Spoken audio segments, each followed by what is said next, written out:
that I feel like makes me feel calmer about all of this is that everyone is in the same boat. Like it's not just one person losing all of Oh their yeah. value and their it's kind of like everyone is in the same boat. And so Yeah.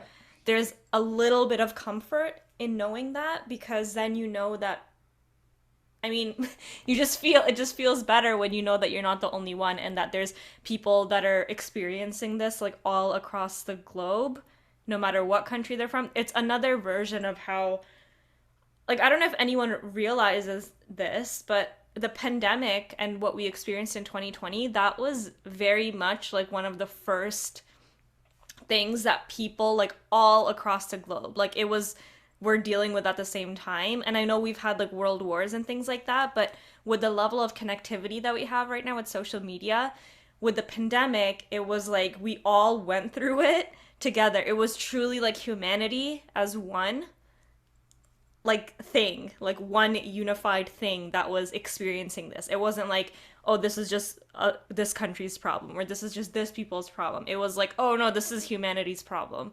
And so that was like one thing that I already started noticing, like as 2020 started, is that the world and the global population already, like in our minds, we're beginning to notice ourselves as one species rather than segregated parts. And this is just another part of that, like whatever is going to happen, whatever is happening with the markets right now and whatever is happening with the global economy, etc., it is something that we as humanity are dealing with together. And I think that inherently brings a little bit of community or just a sense of unification in a way that we haven't experienced before on this planet. So I just wanted to point that out real quick, because I think that is, as I think, kind of scary as it might feel to people right now. I think they're like, I also want to talk about some of the positive effects of these types of challenges that are coming up right now for us. Yeah, I think in general, because we have so much good technology and we're all so connected, things will tend to resolve faster than they used to.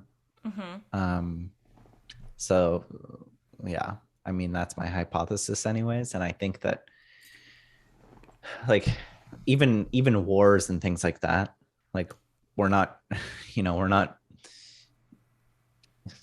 fighting with bows and arrows anymore. So when things happen, they happen fast.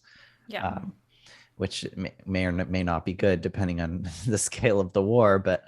Um, but yeah, there's definitely some. I don't think we're in as bad a situation as we could be in, Mm-hmm. um, if we had not had the technology and the connectiveness that we have now. Yeah.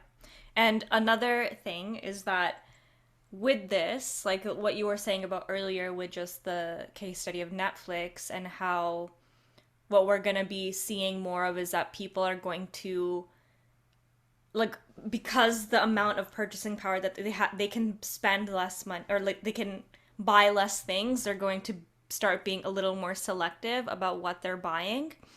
And that is going to remove a lot of the, I feel like, the junk that's out there Yeah, that we like, our overconsumption problem. I think that this is really like it's not the least painful way to deal with it, but I do think that this is going to start to, this is like also tackling that overconsumption problem that we as human beings have in the modern age of just like consuming things just to consume, and now we're being limited.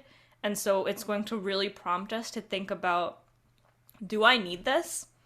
Right? And when that happens on a mass scale, like on a global scale, then certain industries and certain things that are not actually producing much value but maybe have been hyped up or have like an inflated value just based on marketing and just a fake value on it, like even those are going to start being snipped away, which I think is a really positive thing over time, because yeah.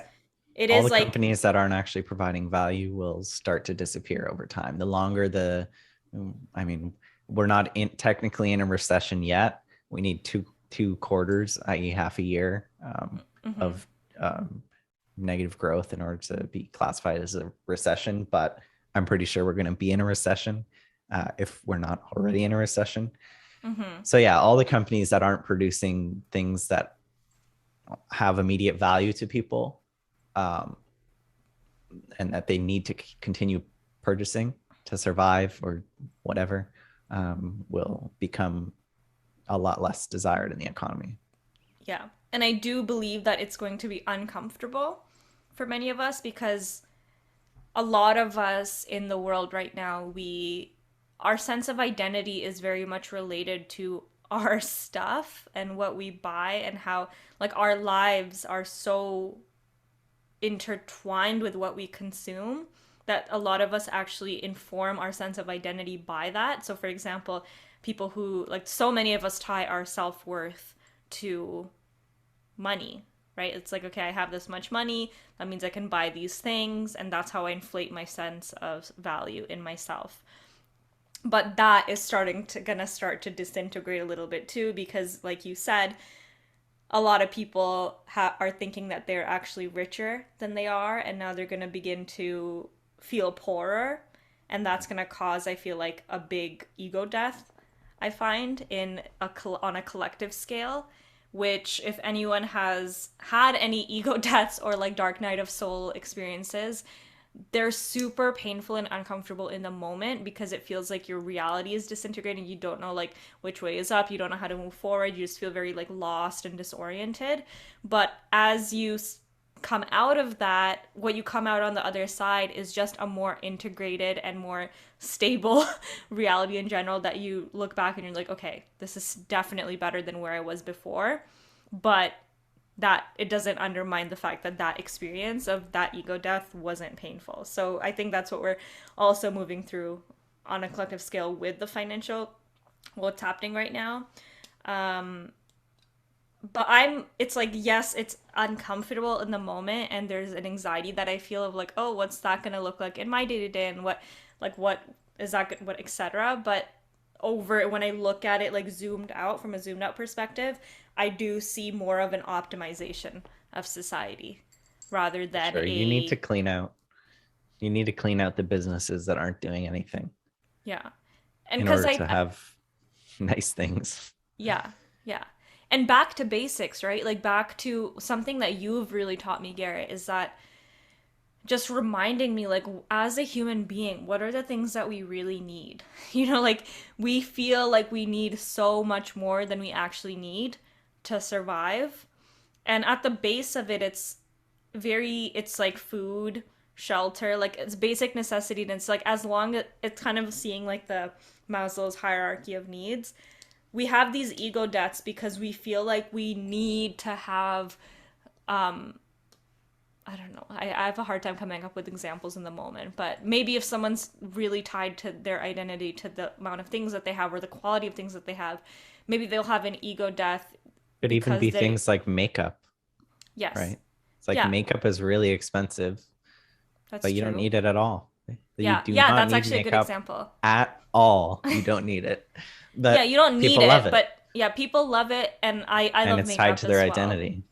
because it's a form of self-expression for many people, but at the Hmm. same time it's also a form of oppression for many people because a lot of people can't go outside without wearing makeup. So yeah, Hmm. things like that, like when if you all of a sudden couldn't if you wore makeup every single day and you all of a sudden like just couldn't buy makeup anymore, couldn't afford it, that might feel very uncomfortable in the moment because you're like, oh shit, now I have to deal with all these insecurities that come up that I was masking, literally masking with makeup, and now I don't have that coping mechanism anymore, and so now I have to learn how to be okay without it. And so it's super uncomfortable in the moment, but when you come out of it and you stabilize yourself within that, then on the other side you're like, oh, now I actually feel like I have choice when it comes to where if you can afford makeup again in the future, then it'll be more of a choice. Like, or you're like, oh, okay, well, I don't actually feel like I need it anymore.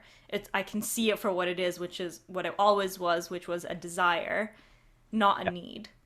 Yep. So a lot of that is gonna start untangling like our tangled up ideas of what we actually need, which I think is a really, really, really positive thing in the long term for because it is like we give so much of our power away to these external things like makeup, like money, like all of these things, and it informs our how good we feel about ourselves. But when we don't have those things, then we have to find more inherent ways to feel good about ourselves, and then that's is unshakable. Yep. Yeah. Agreed.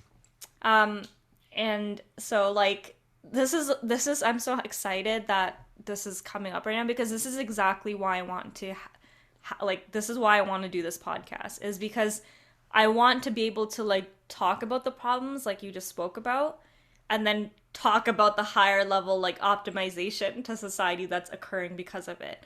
And this is really something that I've learned through my own traumas and realizing that traumas or challenges that we go through, we grow through them and we come out on the other side as long as we don't give up and don't like end life there.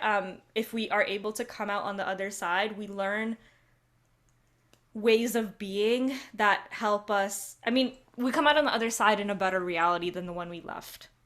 Right. And so I see that with everything that's happening globally as well, with humanity in general. And this is why I believe that we're entering a golden age era rather than a apocalyptic dystopian era. And it's interesting because many people, when I say that, they're like, what do you mean? Like, how can you say that we're entering a golden age? But like, I We're see in the it. golden age right now. Yeah, but People even don't more. realize. I know you're saying even more so because they're going through some like we're having trouble right now, obviously, with the war and Mm-hmm. lockdowns and the economy and all this stuff. But even considering those things, like we're living in a time right now with all those things happening that's like orders of magnitude better Yeah, than 100 years ago. that's true. So it's like we're in a golden age. We're just on like a little dip in the golden age, you know?